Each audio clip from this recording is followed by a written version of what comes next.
views expressed on this program are those of the hosts, guests, and callers, and are not necessarily those of this station, its management, or other advertisers. You're listening to Transformation Talk Radio.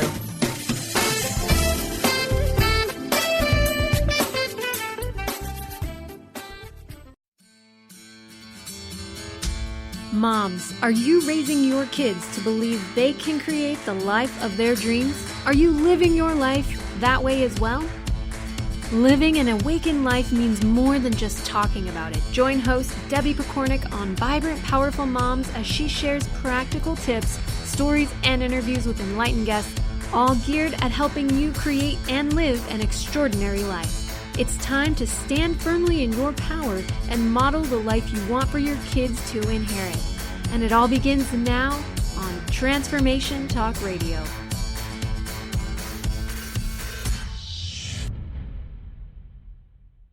Welcome to the Vibrant Powerful Mom Show. I'm your host, Debbie Pokornik, and my mission is to help you shift out of whatever challenges are holding you back so that you can create a life you love at work, at home, and at play. Today, I am super excited to have Karen Curry Parker on the show with me. Now, I've heard Karen speak on several different shows and telesummits over the years, and I just always love her energy, all the information that she shares about human design and other things, and I just have always really enjoyed her. So this fall, as I listened, I received this nudging from my own guide saying, why don't you ask her to come on your show? Now, I had that typical sort of response of, oh, would it even be possible? I don't know. Is my show big enough? All that kind of thing. But I thought, you know what? I'm going to try. And so I listened, I reached out, and to my absolute delight, Karen agreed wholeheartedly. So let me tell you a little bit about Karen. Karen is a best-selling author of multiple books, creator of the Human Design for Everyone training system and the Quantum Alignment system. She has been speaking, coaching, training, and podcasting on these topics for almost 30 years, touching close to 10,000 lives around the world. Her core mission is to help people live the life they were designed to live by discovering who they are, what they are here to do, and how to activate their potential and authentic life path. Now, Karen began her work as a midwife. She holds a degree in both nursing and journalism, and she's launched her own publishing company. Now, she's a mom, but I just found out that she's a mom to like 8 kids, 7 that are adults now, and then a 10-year-old as well. So that's more than just being a mom. She's trained in things like EFT, which I often refer to as tapping, belief point energy repatterning. She's working on a new book, I understand. While I was talking back and forth with her assistant, she was running all these retreats. And apparently she's also getting her PhD in integrative health.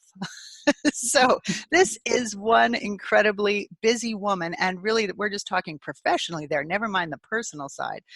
So today Karen is here to talk about how human design can help you live a more aligned and authentic life as a woman and mother, as well as how to step into the irreplaceable role that you're meant to play in this world. This show is all about reconnecting to your authentic feminine power, and I am thrilled to have Karen with us to guide us on this topic today. Karen, welcome to the Vibrant Powerful Mom Show. Thank you, Debbie. I'm excited to be here. Oh, I am just thrilled to have you here. Now, I already mentioned to you that this is a pretty big topic for the less than 30 minutes that we have to talk about it. So I do want to dive right in. But when we were talking just before the show, you mentioned to me about your personal life and having kids. Can you just share a little bit about that now? Well, I have a lot of them. And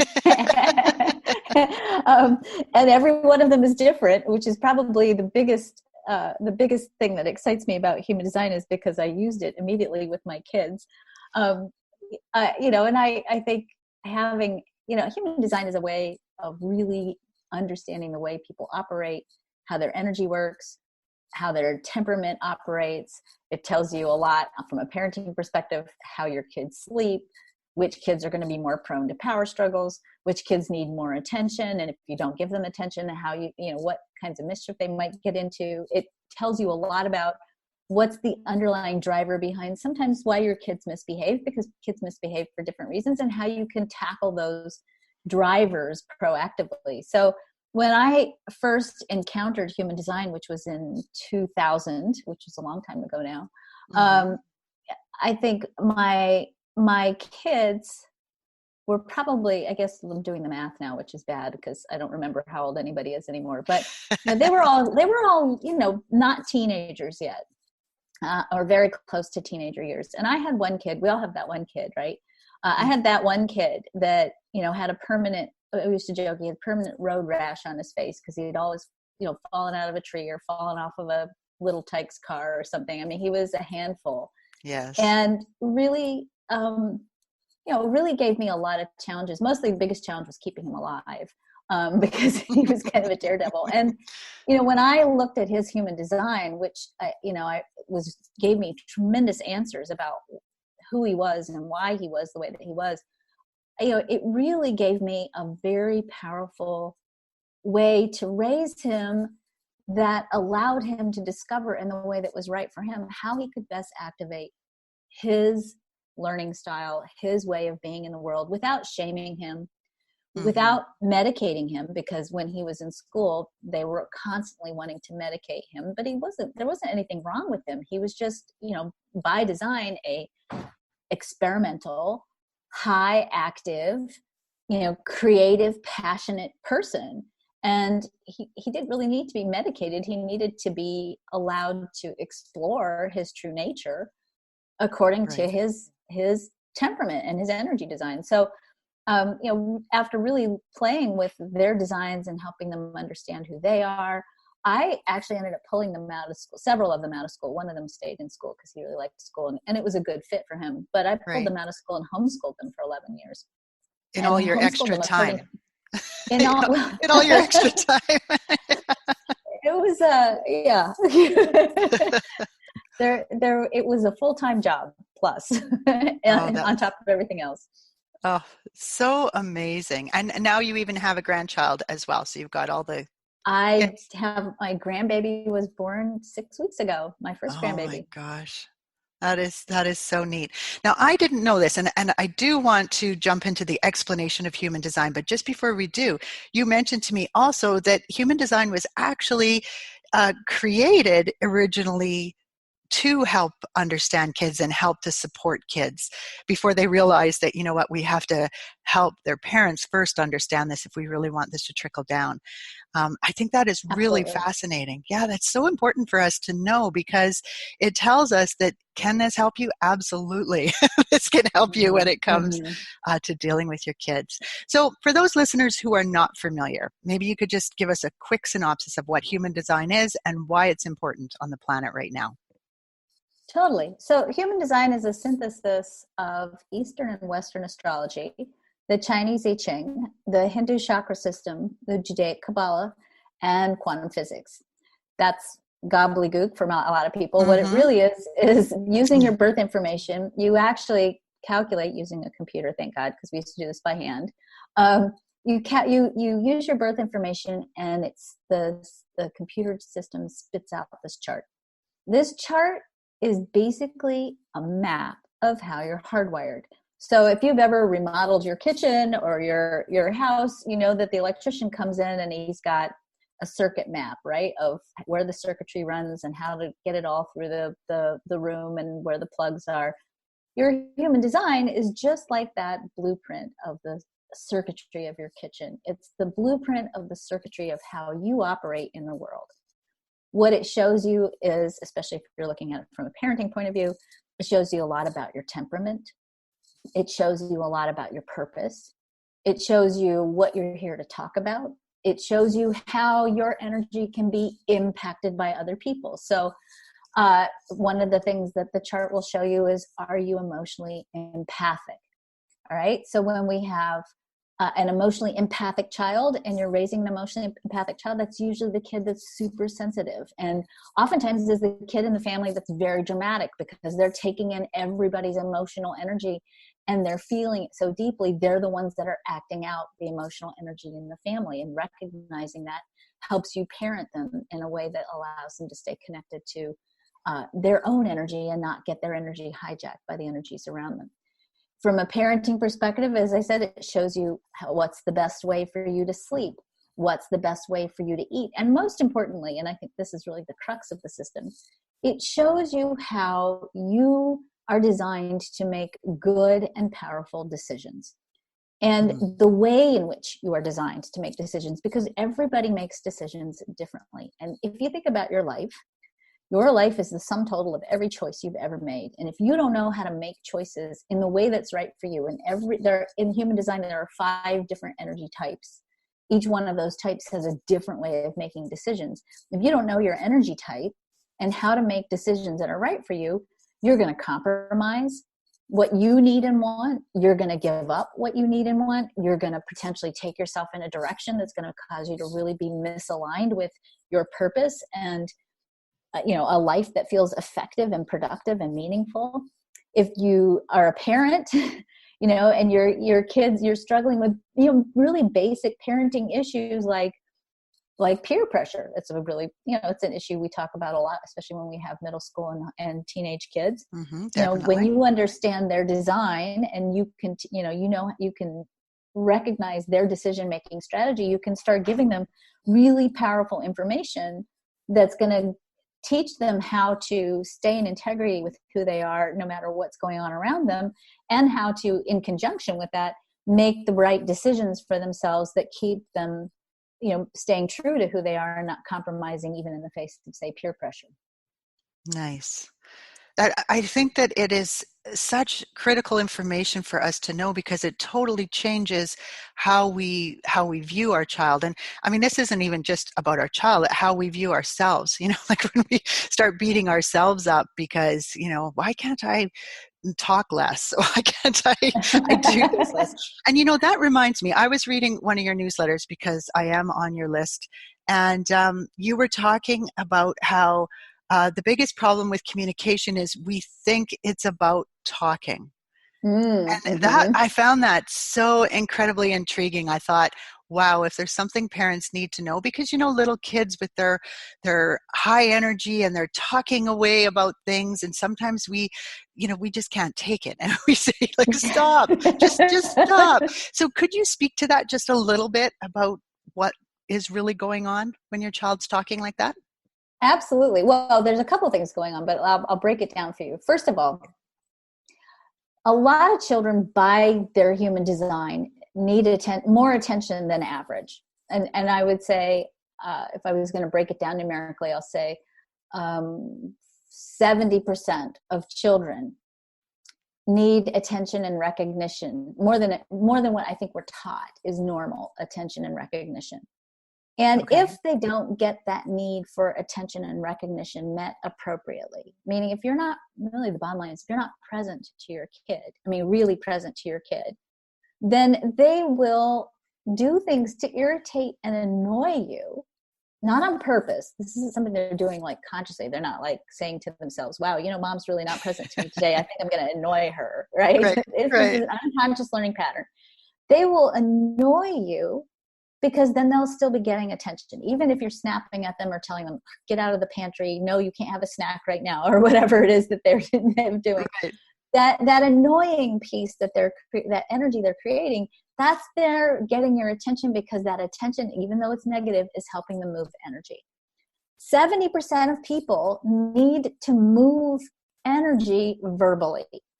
And that's a very different thing than communicating. Communicating is when you're getting one point across to somebody else, right? But talking for the sake of moving energy, because you've got energy that you've built up over the course of the day, is really essential for a lot of people. And if you don't create that space for your children to discharge that energy, it goes other places. And some of the places where it goes is it gets internalized, and they start to feel like, oh, I'm not worthy of attention, or I'm not loved for me being who I am, or my voice isn't important, or I'm invisible. They start to internalize that place where, oh, I am not being heard. Or, as I said, they start to act out and do mischief because they're not getting that energy movement that they need. And so Here's how I would teach this, Debbie. I would say kids have a need for attention, and it's very much like our need for coffee, right? And if you, and 70% of people have a need for attention, and children have a need for attention like our need for coffee. So if you go into the kitchen in the morning and your partner is making coffee and you hold out your mug and your partner gives you a drop, right? And you slurp it down with gusto. And then you're like holding your cup out again and you slurp it down with gusto and you hold out your cup again and you just get drop by drop by drop. It's very unsatisfying. And you're not going to stop offering up your mug. And in fact, at a certain point, you're probably going to push that mug out and kind of stomp your feet and say, look, you've got to give me more than just a drop, right? Right.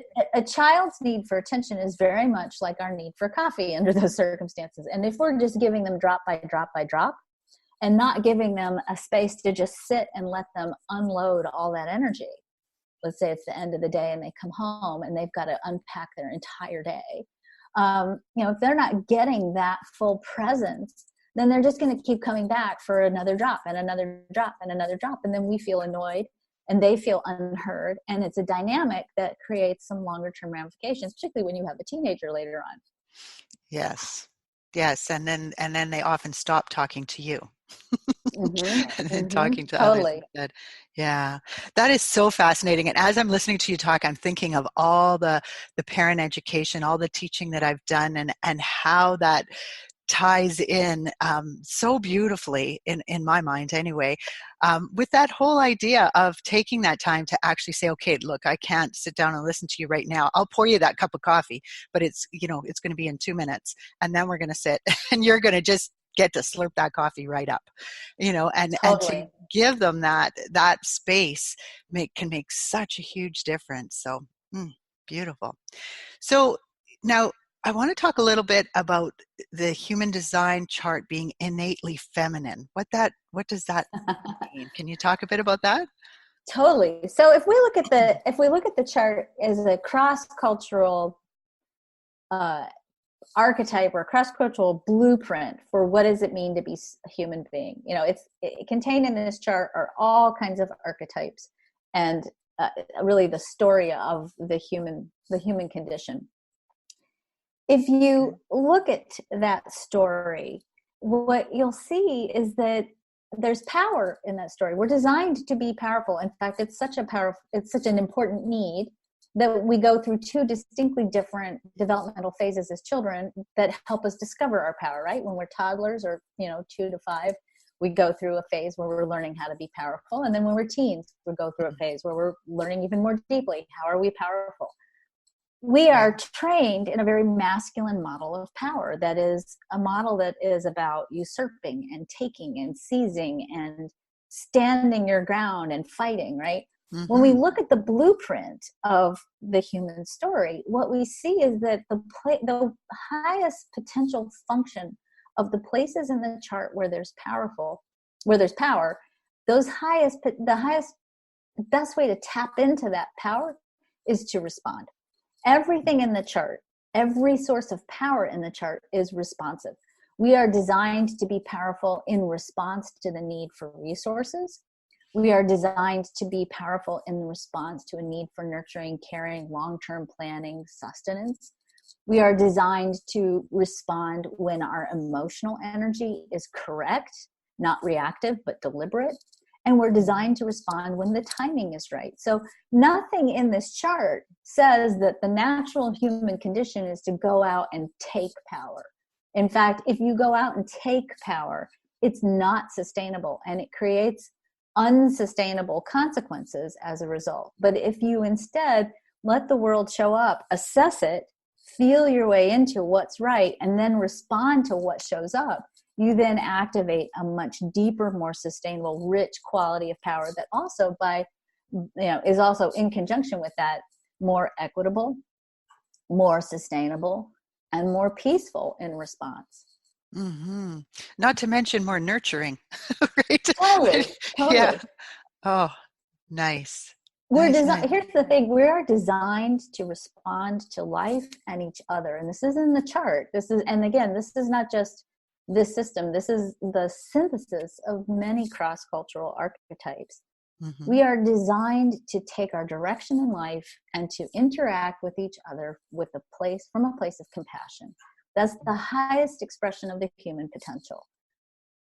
Learning how to tap into that is a little bit of an adventure, but we're getting there. I think we're getting there. Absolutely. Absolutely. But I mean, when you think about it, for like myself with my human design chart, and I'm not super familiar with human design, but I know enough to know that frustration is part of my challenge in life, that I'm going to get frustrated very easily, or frustration and anger show up in there.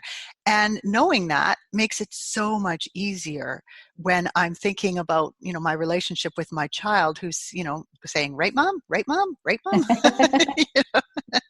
and asking for that drop of coffee. So Totally. it just makes it all so real. And then it's so much easier to come from a place of compassion when we can understand that, okay, that's just me. That's just what's going on for me right now, whatever. Well, So, and I think that's the piece that you know I surveyed my list a few years ago, and I asked, what was the greatest takeaway that you got from understanding your human design? And I expected people to say things like, oh, well, I learned how to make more money, or I sleep better, or my health has gotten better. And hands down, the biggest thing that people said was that I love that I understand my design, but the biggest benefit that I got was that when I started looking at the designs of the people in my life that I love, I got to see who they really are from such a different perspective. And I started to yes. realize the things that they do that irritate me, they're doing because it's who they are. And that when I could start going, oh, this person who is irritating me because they need me to listen to them more. Or this person who is moody because of the way their emotional energy is configured, and they need space to be melancholic and to go inward before they can come out, and they need time for clarity, and I need to be patient with them instead of judging them for being emotional. And that the insights that you get, again, particularly as a parent, both not only into your own vulnerability and your own potential for reactivity, and every parent's going to have moments where you react. It's just the byproduct of being chronically sleep deprived and overwhelmed. Right? Yes. But when you can start to look at your child and say, oh, this child's talking because they have to move energy, or oh, this child is power struggling with me because their need for power is met in this way, and I'm not helping them get that need met correctly right now. And so I need to, instead of power struggle with this kid, take a step back and go, wow, where can I appropriately empower my kid in a way that's right for their design? Or if you can look at your child and say, this is a kid that needs other people because some people are going to be more social than others. Or this is a child that's going to have a tendency to say things that are provocative and shocking sometimes, and I need to help them learn how to manage that part of their personality so they don't get punched in the face by somebody, Right. or whatever. So there's such a brilliance in being able to know somebody else and to really be able to accept them for who they are, which is, I think, at the root of everything we want, both personally and what we want for our children. We want them to be loved and accepted. Absolutely. We want to be Well, loved and accepted. yeah, we all want to be understood, accepted for who we are, Mm-hmm. for sure, for sure. And I do think that it is so important for us to recognize that our relationships are our learning ground. That's, Totally. what our relationships are all about. So let me tell people how they find out more about you so we don't, miss the opportunity to do that on this show. And then I do have one more question if we have the few seconds to do it. So now that we've got all the listeners curious about human design, I want them to know that they can head over to freehumandesignchart.com, and you can download your free chart there. You can also do them for your kids, I would imagine. And Mm-hmm. Karen mentioned to me just before the show that there is a Parenting by Design course. So you can find out more about Karen and all that she offers at quantumalignmentsystems.com or system.com. And System. Yes, only one. just one system. And both of those websites will be up on my blog attached to this show as usual. So you can go to vibrantpowerfulmoms.com to get them. And I would imagine, Karen, that they can find Parenting by Design there. on that? It's on the quantumalignmentsystem.com website in the store. Yeah, totally. Perfect. Okay. So you made a comment in one of your recent emails that life is long. I would love if you could just quickly give us a little bit on that.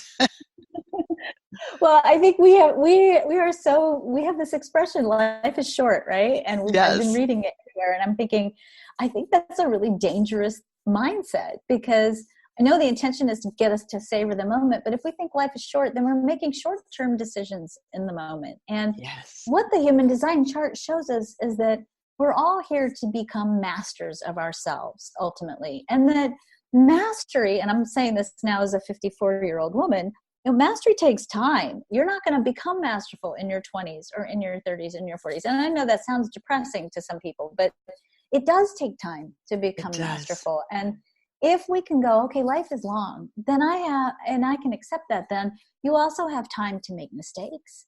You have time to start over. You have time to have a late start. You have time to practice. You have time to get it right, quote unquote. And I think we start embracing the idea and teaching our children life is long, so make decisions accordingly. Make decisions that cause you to live a long life, and every step that you make within that long life is enriching and fulfilling your expression. I think it's just a very different way of living. Absolutely. Thank you so much, Karen, for all that you do in the world and for taking the time to be with us here today. I'm grateful beyond words. So thank you. Thank you, Debbie, for having me. Thank you. I'm so thrilled to have had you here. And same to you, our listeners. I just want to really thank you for being you, for continuing to listen to the show, for wanting to grow, for wanting to be the best parent you can be. I so appreciate you. With much respect for you and the journey you are on, this is Debbie Pokornik and her guest, Karen Curry Parker, wishing you a vibrant and powerful day. You've been listening to Vibrant, Powerful Moms with host Debbie Pokornik. If you've enjoyed this show, please share it with others to help spread the love. To find out more about Debbie, pick up free offers from the show, and listen to previous episodes, visit vibrantpowerfulmoms.com.